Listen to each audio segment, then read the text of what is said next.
할렐루야. 오늘은 로마서 6장 14절입니다. 로마서 6장 14절.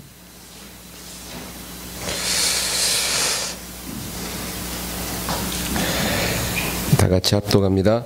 죄가 너희를 주장하지 못하리니 이는 너희가 법 아래 있지 아니하고 은혜 아래에 있음이라. 아멘.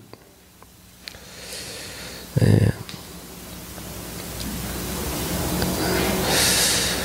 우리가 오늘은 죄에 대해서 나눠볼까 합니다.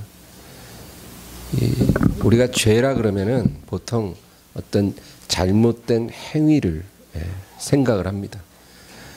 거짓말을 했다든지, 도둑질을 했다든지, 살인을 했다든지, 이런 어떤 잘못된 행동을 했을 때 우리가 죄라고 생각을 하는데, 성경적인 관점에서는 이런 행위 이전에 죄에 대해서 권세라고 말을 합니다. 권세. 그러니까 어떤 죄된 행위가 아니라 죄된 권세. 그것이 성경에서 중요하게 얘기하는 관점이다. 그래서 우리가 죄를 이긴다 그러면 어떤 행위로서 죄를 범치 않는 그런 것을 말하는 게 아니라 죄의 권세를 이긴다, 그 말이에요. 우리가 그것이 죄를 이긴다는 개념이에요. 죄의 권세를 이겼다. 그래서 예수님이 죄와 사망을 이기시고 승리하셨다 그랬잖아요. 그러면 그게 뭐예요?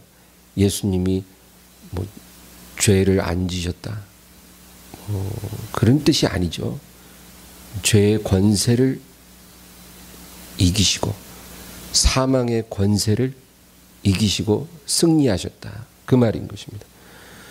그래서 우리가 예수 안에서 죄를 이겼노라 하면 이제 예전에는 죄를 지었으나 지금은 죄를 안 짓습니다, 그 얘기가 아니고 죄의 권세로부터 자유함을 얻고 죄의 권세로부터 해방을 얻고 죄의 권세로부터 놓여놨습니다, 그 얘기예요.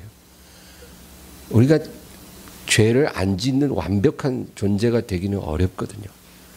비록 연약할지라도 이제 과거에는 우리가 죄에 눌려 있었지만 지금은 죄로부터 자유하게 됐습니다. 죄의 권세로부터 놓여놨습니다, 그 얘기예요. 그래서 우리가 예수님을 믿음으로 죄로부터 승리했다, 그렇게 말하는 거죠. 그래서 여러분, 우리가 성경을 읽을 때 그러니까 죄라 그러면 어떤 행위만 생각해서는 안 돼. 잘못된 행위도 죄지만 그 이전에 성경이 말하는 그 관점, 권세 혹은 그 권리, 이렇게 이해를 해야 되는 거예요. 그래서 이 죄의 권세가 우리를 사망으로 인도하는 거예요. 권리를 주장한다, 그 말이에요. 죄가 권세가 있다, 그 말은 권리를 주장하는 거예요. 그래서 우리를 그 권리로 끌어당겨서 사망에 이르게 한다, 그 얘기예요. 그래서 죄의 권세에 이끌리면 사망으로 인도받고 죄의 권세로부터 놓여나면 생명으로 이끌린다, 그 얘기입니다. 네. 우리가 길 가다가 어떤 교통법규를 어기면 교통경찰관이 와서 딱지 띄잖아요. 근데 그 사람이 갖고 있는 게 권세거든요. 권세인데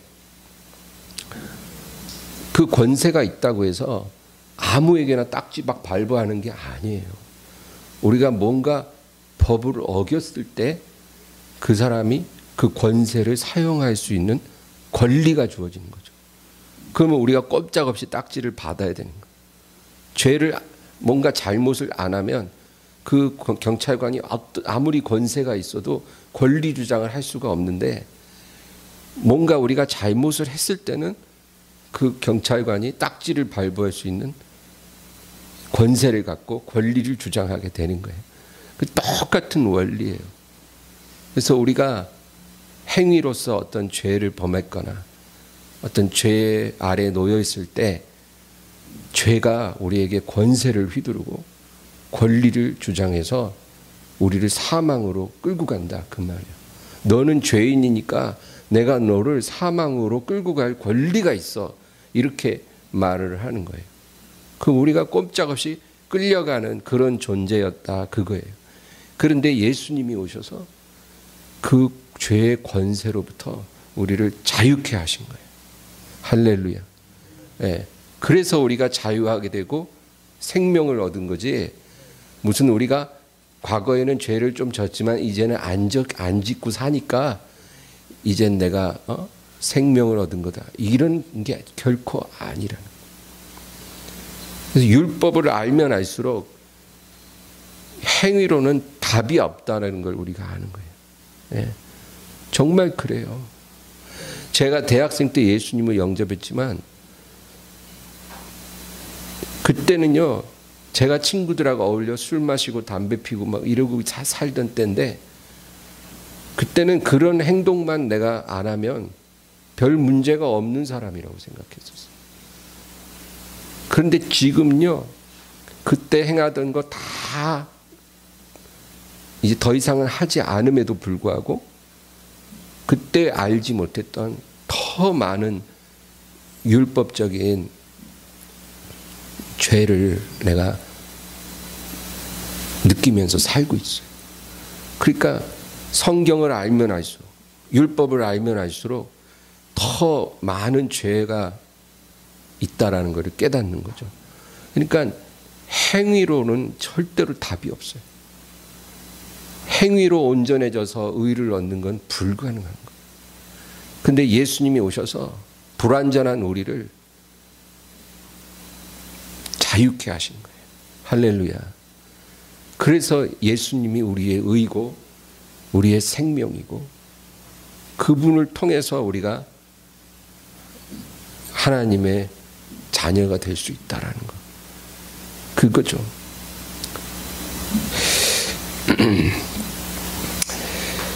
그래서 예수님이 이 세상에 오신 사건은 뭐냐? 그 목적이 뭐냐? 죄의 권세로부터 우리를 자유케 하기 위해서 오신 거예요. 다른 게 아니에요. 이 세상에 오셔서 예수님이 문둥병자도 고치고 막 중풍병자도 고치고 죽은 자를 살리고 많은 일을 하셨지만 그런 일을 행하려고 오신 게 아니고 목적은 모든 인류를 죄의 권세로부터 자유케 하시려고 예수님이 오신 거예요. 그래서 십자가에서 죄를 자신의 육체와 함께 못 박아버린 거예요. 자신의 육체에 그 죄를 다 전가시켜서 못 박아버리고 능력으로 사셨다는 거예요. 그러면서 그 죄의 권세가 더 이상은 권리 주장을 할 수 없도록. 왜? 죄값을 다 지불했거든요. 영원히 완벽한 제사를 드림으로 죄값을 다 지불했기 때문에 더 이상 죄가 권리 주장을 할래야 할 수가 없어. 그렇게 하신 거예요. 지금도 죄가 홍공숙이 어제 오늘 지은 죄값을 내가 받아야 되겠다. 그러면 홍공숙 집사가 주여 이럴 거 아니에요. 그러면은 예수님의 이름의 권세가 그 권리를 탁 차단시켜버린 거예요. 왜? 십자가에서 죄값을 지불하고 죄의 권세를 끊어버리셨거든요. 그러니까 그 효력이 지금도 계속 유효한 거예요. 주의 이름을 믿고 부르는 자들에게는 그 효력이 지금도 역사하는 거예요. 그래서 주님을 거부하는 사람에게는 그 죄의 권세가 그대로 임하고 죄의 권리를 주장할 수 있지만 주의 이름을 믿고 부르는 자들에게는 그 권리 주장이 안 되는 거예요. 이제. 그러니까 우리가 얼마나 감사해요. 요한 3서 2절 잘 아시죠? 사랑하는 자여 내 영혼이 잘됨 같이 네가 범사에 잘되고 강건하기를 내가 원하노라. 그게 뭐냐면 영혼이 잘됐다 그 말은 우리에게 역사하던 죄의 권세가 끊어져서 우리가 죄로부터 자유해졌다 그 말이죠. 이제 더 이상 죄에 얽매인 자가 아니라는 거예요. 그게 영혼이 잘된 거예요. 그러니까 그 죄의 권세로부터 노연한 사람은 곁들여서 범사에 잘되고 강건해지는 은혜 가운데 살아간다는 거예요. 죄에서만 노연한 게 아니라 가난과 질병의 권세에서도 우리가 노연해지게 된다 그 말이에요. 그래서 예수님이 이 세상에 오신 거예요. 그럼 예수님이 이제 다시 오실 거잖아요. 예수님 다시 오시면 어떤 일이 일어나냐면 사망의 권세로부터 우리를 자유케 하시는 거예요. 그러니까 예수님이 2000년 전에 처음 오실 때는 죄의 권세로부터 우리를 노연하게 하기 위해 오신 거고, 이제 곧 다시 오실 때는 우리를 사망의 권세에서 노연하게 하기 위해서 오신다. 왜냐하면 아직까지는 사망의 권세가 역사를 하거든요. 저와 여러분이 지금 죄로부터 자유해졌지만 사망의 권세로부터 자유해진 건 아니에요.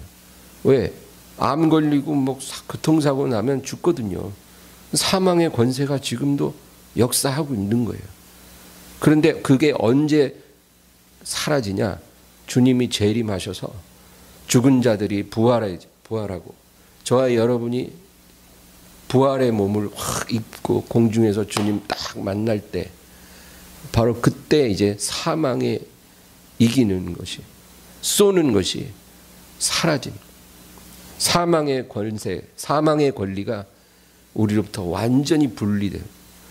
우리는 예수님과 함께 영생을 누리게 되는 그런 일이 일어나는 거예요.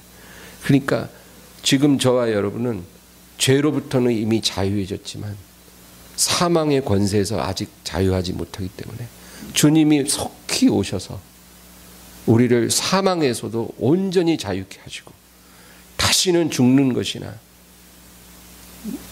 슬퍼하고 애통하는 것이 우리에게 있지 않는 영원한 생명을 누리는 그곳으로 우리를 이끌어 가실 그날을 우리가 사모하는 것입니다. 그래서 고린도전서 여러분 15장 우리 한번 볼까요? 고린도전서 15장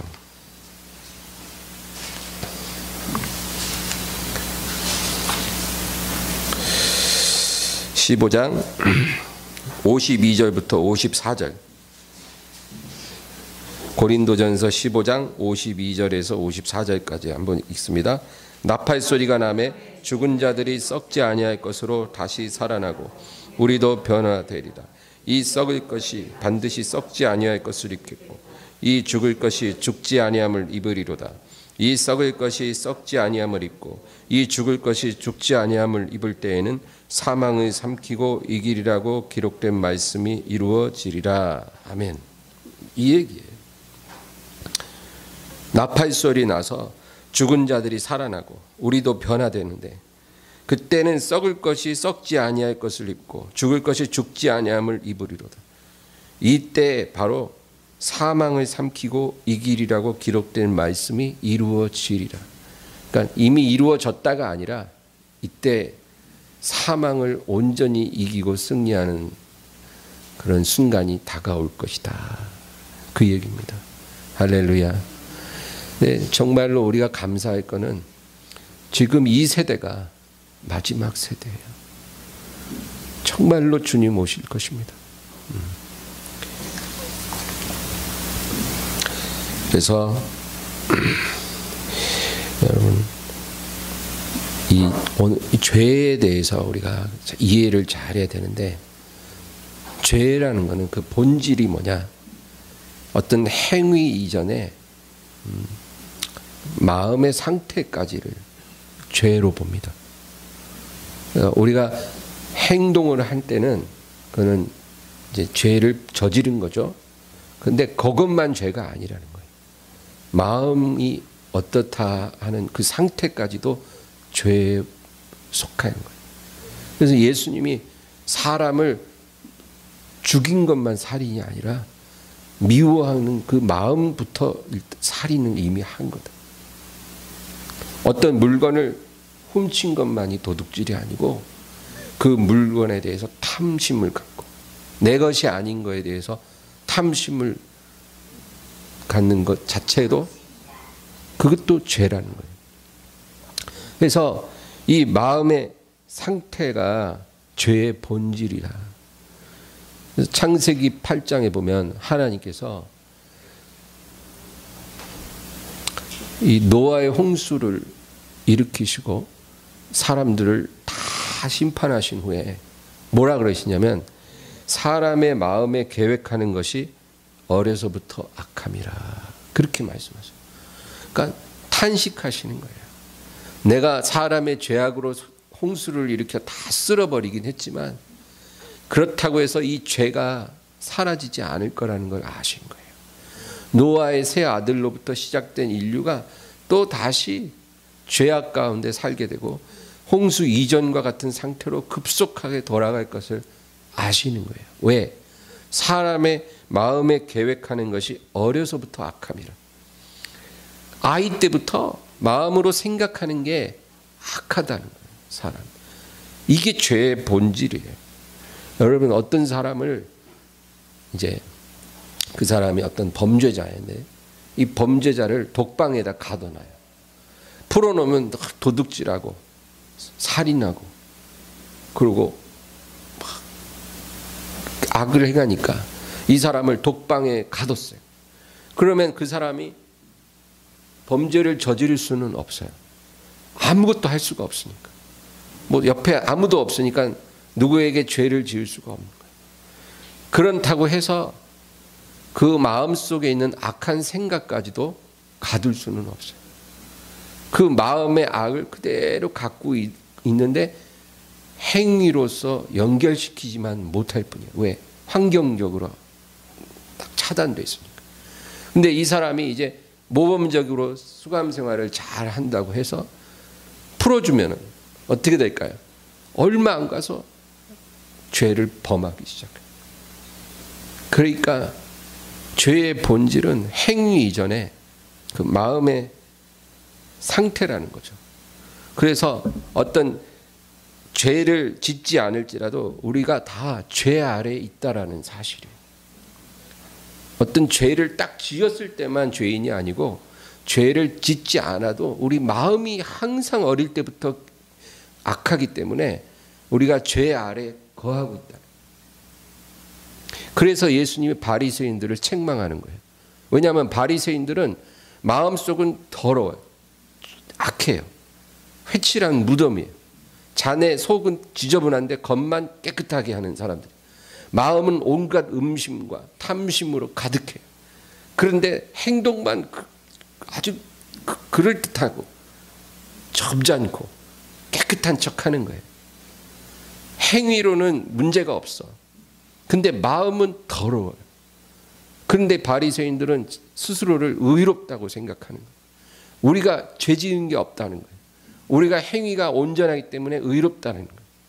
그러니까 예수님이 그 바리새인들을 야단치고 책망하는 게 너희가 행위로 범죄하지 않았다고 해서 의인된 것이 아니다. 너희 마음이 얼마나 악한지 너희가 깨달아야 한다. 화 있을진저 외식하는 바리새인들이 회칠한 무덤과 같다. 겉은 그럴듯하게 하지만 속에는 죽은 사람의 해골이 가득한 것과 같다. 예수님이 책망한 게 바로 그거예요. 행위로 잘못을 하지 않고 산다고 해서 우리가 의인이 되는 게 결코 아니라 우리 마음이 죄 아래에 있기 때문에 행위로 죄 짓는 자나 안 짓는 자나 사실 하나님 앞에서는 하나님의 관점에서는 다를 것이 없다. 다 죄 아래에 있고 죄의 권세 아래 놓여져 있다라는 거예요. 그걸 우리가 깨달아야 된다는 거예요. 그거 깨달을 때 우리가 그거 해결하기 위해서 어떻게 해야 될까 생각할 거 아니에요. 그런데 내가 아무리 행위를 고치고 마음을 고치려고 해도 그게 안 되는 거예요. 그게 안 된다는 거예요. 내 힘으로, 내 노력으로는 온전해질 수가 없다는 거예요. 아무리 선을 쌓고 돌을 닦아도 내 노력으로는 내 마음마저 깨끗하게 하는 게 불가능하다, 그거예요. 어떤 철학으로도, 어떤 종교로도 인간의 노력으로는 안 된다는 거예요. 그럼 어떻게 해요? 그래서 복음이 필요한 거예요. 복음은 하나님의 의를 말해요. 하나님의 의는 바로 예수님이시죠. 이분을 우리가 선물로 받았기 때문에 그 의로 옷 입게 되는 거고, 그 의로 인해서 우리가 죄로부터 노연하고 하나님 자녀가 되는 거예요. 우리가 완전한 존재가 되어서가 아니라 우리는 지금도 불완전하고 앞으로도 불완전해요. 그럴지라도 죄가 권리를 주장할 수가 없고 하나님의 의로 우리가 옷 입혀졌다, 그 말이에요. 그래서 우리가 하나님께 영원히 감사해야 되는 거예요. 지금은 우리가 감사한다 해도 이게 정말 얼마나 큰 축복인지 우리가 실감을 못해요. 그러나 주님이 다시 오시면 정말로 우리가 받은 이 복이 얼마나 크다라는 것을 우리가 알게 되는 거예요. 그날에는 예배하지 말라도 막 예배 안 할 수가 없어요. 찬양, 감사 하지 말라도 안 할 수가 없어요. 그래서 우리가 진리를 알아야 되는 거예요. 진리를 알수록 더 하나님에 가까이 갈 수 있어요. 우리의 예배가 더 온전해지고 우리의 기도가 더 깊어지고 우리의 찬양이 더 아름다워지고 우리의 섬김이 더 향기로워집니다. 왜? 주님이 우리에게 주신 게 뭔가를 깨달게 되니까.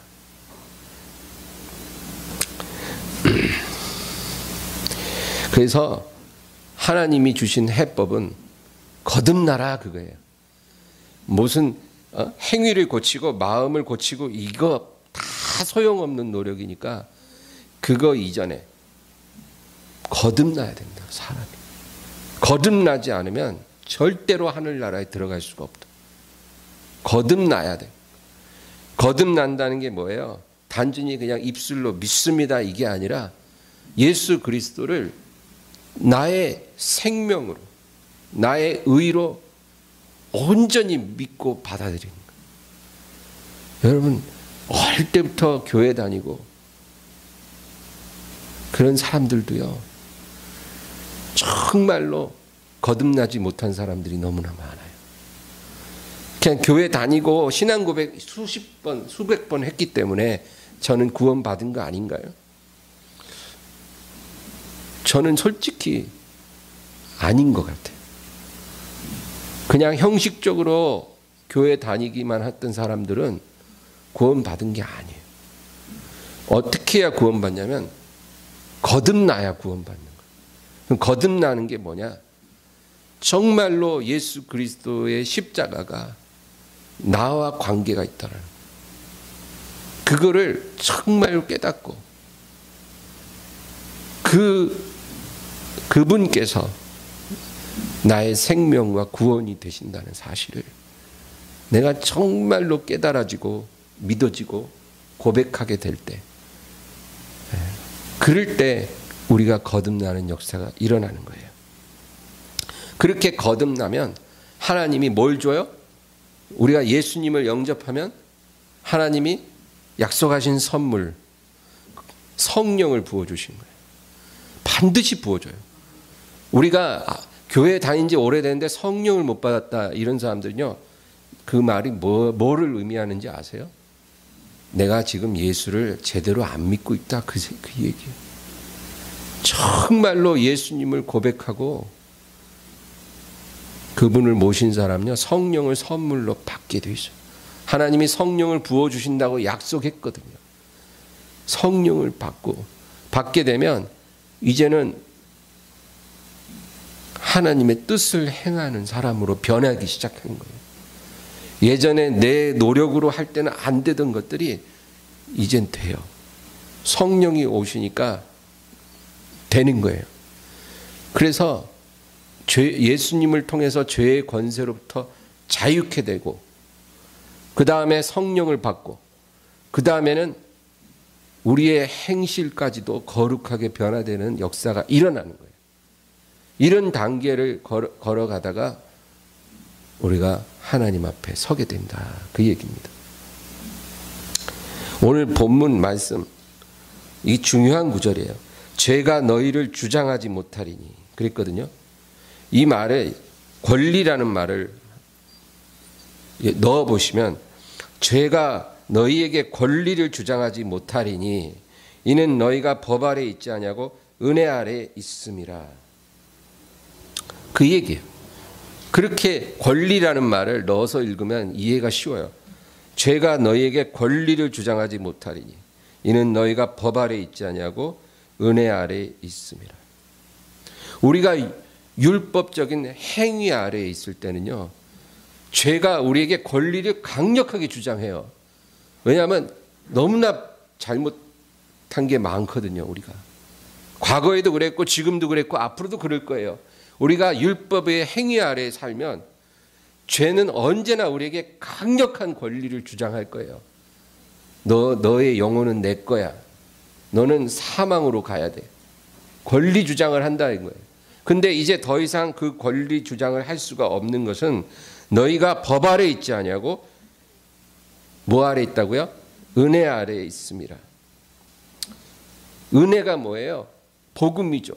하나님의 의예요. 하나님의 의. 내가 행위로서 만들어내는 의가 아니고 하나님이 그냥 선물로 주신 의. 예수님이에요. 우리가 그 예수님을 믿고 그 안에 있기 때문에 은혜 아래 있다, 그 얘기예요. 그러니까 예수님이 흘린 피가 우리 죄를 다 씻어버리는 거예요. 씻어버리는 거예요. 우리가 죄를 안 짓고 사는 날은 하루도 없지만 우리가 예수님만 바라보면 그 피가 계속 우리를 씻어버려요. 할렐루야. 그런 능력이 나타나는 거예요. 그래서 우리가 죄 앞에서 주눅들지 않고 죄가 우리에게 권리 주장을 할 수가 없다, 그 얘기예요. 그러므로 여러분, 예수님이 모든 문제 해결의 열쇠예요. 예수님을 우리가 바라봐야 돼요. 거기서 우리가 마음이 이탈하면 그때부터 문제가 생기고 죄가 권리 주장을 하기 시작하는 거예요. 그래서 항상 예수님 안에 있어야 돼요. 그게 우리의 구원의 방주예요. 예수님이 우리의 방주예요. 그 안에 머물면 살아요. 그 안에 머물지 않고 이탈하면 죽어요. 아무리 의로운 삶을 살아도 죽어요. 그 안에 있어야 사는 거예요. 여러분, 내적 치유라는 말 많이 들어봤죠? 이 내적 치유가 한국 교회에 많이 유행했었어요. 그래서 우울증이나 뭐 이런 게 심한 사람들, 영적으로 눌린 사람들을 이 내적 치유한다 그래갖고 이제 어떻게 하냐면은 그 사람의 과거의 어떤 죄나 상처로 돌아가요. 그래서 그거를 다시 소환하는 거예요. 그 기억을 소환해요. 그래갖고 그걸 끄집어내서 그걸 갖고 이제 치유를 시작한다. 그런데 여러분, 이게 방법론적으로 잘못됐다는 게, 우리가 어떤 죄에서 자유함을 얻고 어떤 상처로부터 치유를 받는 것은 우리가 예수님 안에 거할 때 그 사건이 일어나는 거예요. 치유가 일어난다, 그 말이에요. 우리가 예수님 안에 거하고 주님이 우리 안에 들어오시면 주님께서 그 치유를 행하세요. 그래서 치유가 일어나는 거예요. 그런데 예수님께 포커스를 맞추기보다는 과거의 어떤 상처, 죄, 거기다가 포커스를 맞춘다는 것은 그 방법이 잘못됐다, 그 얘기입니다. 그래서 저는 내적 치유가 잘못된 방법이라는 생각을 해요. 예수님이 들어오시면 다 해결돼요. 다 해결됩니다. 거짓말 같죠? 예수님 안에 능력이 있어요. 그래서 다 해결이 돼요. 뭐 과거의 상처 끄집어내갖고 방송 통곡을 하고, 그리고 막 심지어는 그 사람 사진 갖다 놓고 막 욕을 하라 그래요. 막 실컷 욕하라. 하고 싶은 말 다 해라. 그리고 그러면 이제 며느리가 시어머니 사진 앞에다 놓고 이 나쁜 년아 막 이러면서 막 욕을 막 하고, 너 때문에 내가 얼마나 괴로운 줄 알아 하면서 막 엉엉엉 울고 막 그렇게 며칠을 하게 한 다음에, 그 다음에 이제 용서하라는 거야. 너를 용서했고요 막 이러면서 치유받는다는 거예요. 여러분, 그렇게 심리학적으로 접근해서 치유받는 게 아니에요. 예수님을 모시면은 다 해결이 돼요. 다 해결이 돼요. 예수님을 만나고 그분을 모시고 그분 앞에서 내가 죄인 된 모습이 다 드러나지고, 그러면서 그분이 그 피로 내 죄를 씻었다라는 거, 그게 깨달아지면 용서 못할 사람이 없는 거예요. 성령이 오셔서 그 모든 상처를 다 씻어주는 거예요. 그래서 포커스를 예수님께 맞춰야지 다른 방법으로 접근해서는 절대로 해결될 수 없다. 그래서 여러분, 베드로가 무리를 걸었잖아요. 그 사건이 주는 그 통찰력이 있어요. 베드로가 예수님을 보고 주여 만일 주시어든 나로 명하여 무리를 바다 위를 걸어서 주님께로 오라 하소서. 오라. 그러니까 베드로가 바다를 걸어요. 그 파도 치는 바다를 걸어가요. 예수님만 딱 보면서 걸어가는 거예요. 예수님을 똑바로 쳐다볼 때는 베드로의 발이 무리를 걷는다니까요.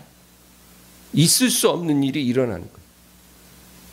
그런데 그만 바람 소리가 막 들리고 파도가 막 이렇게 물몰아치니까 순간 마음이 두려워서 물을 쳐다보는 순간 빠진 거예요.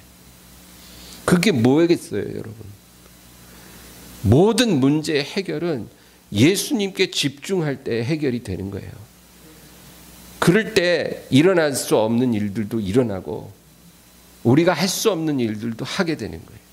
그러나 우리가 현실을 바라보고 상황을 바라보고 사람 바라보고 이럴 순간 우리는 빠지는 거예요. 그러니까 예수님이 베드로에게 손을 내밀어 잡아주면서 어리석은 자여 왜 의심하였느냐, 왜 두려워하였느냐. 주님께 포커스 딱 맞추면 된다, 그 말이에요. 다른 게 필요 없어요. 복잡한 게 아니에요. 시작도 예수님이고 끝도 예수님이에요. 거기서 우리 마음이 딱 향해서 떠나지 않으면 그냥 무리를 걸어가는 거예요. 할렐루야. 네, 걸어가는 거예요.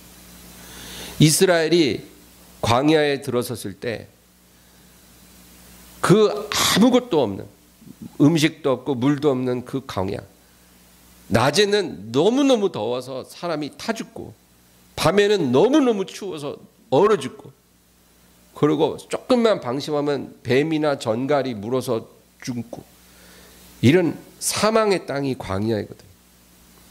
그런데 아무런 준비가 안 된 그 많은 사람들이 40년을 광야를 걸어갈 수 있었어요. 그런데도 옷이 헤어지지 않고 신발이 헤어지지 않고 배고파 죽는 자 없고 목말라 죽는 자 없고 얼어 죽는 자 없고 타 죽는 자 없고 아무런 해 없이 그 광야를 걸을 수 있었던 게 뭐겠어요? 구름 기둥, 불 기둥만 보고 따라갔거든요. 다른 거 없어요. 하나님이 세운 모세의 말을 듣고 구름 기둥이 움직이면 움직이고 쓰면 쓰고, 밤에는 불 기둥이 움직이면 움직이고 쓰면 쓰고, 낮이든 밤이든 그게 중요한 게 아니라 구름 기둥, 불 기둥이 움직일 때 움직이고 쓸 때 쓰고, 그것밖에 한 게 없어요.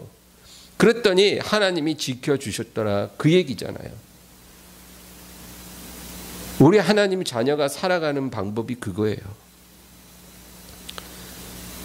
뭐 여러 가지 인본주의적인 방법이 아니라 예수님께 집중하는 것. 그것이 우리의 생명이고 의고 능력이에요. 요한복음 15장 우리 한번 찾아보겠습니다. 요한복음 15장 4절 5절입니다. 요한복음 15장 4절 5절 다 같이 읽습니다. 내 안에 거하라, 나도 너희 안에 거하리라. 가지가 포도나무에 붙어있지 아니하면 스스로 열매를 맺을 수 없음 같이 너희도 내 안에 있지 아니하면 그러하리라. 나는 포도나무요 너희는 가지라. 그가 내 안에 내가 그 안에 거하면 사람이 열매를 많이 맺나니 나를 떠나서는 너희가 아무것도 할 수 없음이라. 아멘. 포도나무와 가지 간단해요. 우리는 가지고 주님은 포도나무인데 가지가 붙어 있기만 하면 된다. 다른 거 뭐 할 게 없어요. 그냥 가지는 나무에 붙어만 있으면 돼요. 그러면 저절로 결실을 하는 거예요. 그런데 만약에 그 가지가 나무로부터 이탈하면 그날로 끝이에요. 끝. 뭐 굵고 긴 가지든 짧고 가는 가지든 그게 중요한 게 아니고 나무로부터 이탈되면 그때부터 끝이에요. 아무것 일도 안 일어나요. 그냥 말라버리고 사람들이 그거 가져가다가 불살라버리는 거예요. 장작으로 쓸 거 외에는 쓸 데가 없는 그런 존재로 전락된다. 바로 예수님이 부른 저와 여러분이 그 가지라는 거예요. 붙어만 있으라. 주님께서 그 말씀을 하시는 거예요. 여러분 오늘 본문 로마서 6장 14절로 다시 돌아가서 보셔요. 죄가 너희에게 권리를 주장하지 못하리니 이는 너희가 법 아래 있지 아니하고 은혜 아래 있음이라. 죄의 권리 주장으로부터 우리가 자유하게 되는 건 은혜 아래 있는 것밖에 없어요. 그래야 우리가 살아요. 그래야 우리가 지켜지고 보호받고 보존되는 거예요. 여러분 옛날에 드라큘라라는 영화 있었죠. 드라큘라 영화 보면 그 영화에도 진리가 있어요. 뭐예요? 이 흡혈귀 드라큘라가 누구를 이렇게 확 물어 뜯으려 그러면 이 사람이 십자가 딱 하면 드라큘라가 이러잖아요. 그거예요. 어떤 방법으로도 무서워하지 않고 퇴치할 수가 없는데 십자가만 딱 보이면 드라큘라가 막 이거예요. 이 죄가 그래요. 우리에게 막 권리를 주장하는데 예수님 십자가만 딱 앞세우면 안개처럼 사라져요. 그래서 우리가 절대로 행위의 의의를 내세우는 자가 되지 말아야 돼요. 항상 예수님의 십자가로만 자랑해야 돼요. 사나 죽으나 십자가만 자랑해요. 그 십자가 때문에 내가 존재하고 내가 지켜지고 내가 천국까지 간다. 그래서 늘 주님 앞에 나오면 예수의 이름을 높이고 찬양해야 돼요. 여러분 어떻게 기도하세요? 그냥 기도 시작부터 끝날 때까지 사도 내 팔촌까지 그냥 문제 해결해달라. 그런 기도만 하면 안 되고 예수님을 찬양해야 돼요. 아버지가 예수 그리스도를 우리에게 주신 것에 감사하고 그리고 예수님이 우리의 의가 되시고 생명이 되어주신 것에 대해서 감사하고 찬양해야 돼요. 거기에 우리의 기도를 많이 할애해야 돼요. 그 기도하다가 기도 시간 다 돼도 좋아요. 그러면 하나님이 기뻐하시고 우리에게 성령을 부어주시는 거예요. 그러면 그 성령이 오셔서 우리로 하여금 거룩한 사람으로 살아가게 해주셔요. 할렐루야. 그거예요. 예수님이 의가 되니까 막 마음대로 살고 죄져도 된다, 그게 아니라 정말로 우리가 예수님을 우리 안에 모셔드리면 성령이 들어오시기 때문에 우리가 거룩하게 살아갈 수밖에 없다는 거예요. 그러나 우리의 의는 그런 거룩한 행실로 오는 게 아니라 예수 이름으로 오는 거예요.